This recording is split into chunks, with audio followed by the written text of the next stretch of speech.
एक बार एक राज्य में एक साधु आया और वह सीधा राजा के महल में चला गया।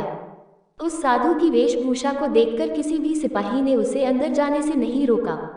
वो साधु सीधा राजा के दरबार में चला गया। साधु को देखकर राजा ने पूछा, आप कौन हैं और क्या चाहते हैं?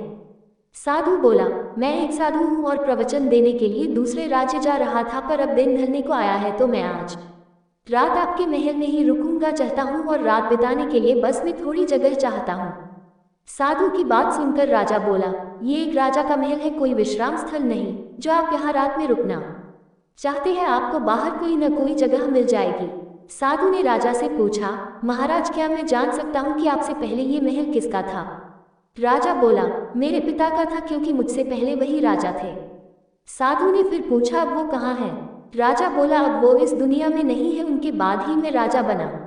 साधु ने फिर पूछा, आपके पिताजी से पहले ये महल किसका था? अब राजा को गुस्सा आने लगा, फिर भी राजा ने शांत होकर कहा, मेरे पिताजी से पहले ये महल मेरे दादाजी का था और अब वो भी इस दुनिया में नहीं है।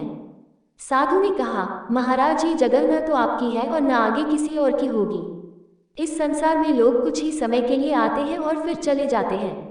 जहाँ हम अपना समय बिताते हैं वही हमारा विश्राम स्थल है। न तुम इसे अपने साथ लेकर जा सकते, ना ही कोई और। तो बताओ, ये महल एक विश्राम स्थल नहीं है तो और क्या है?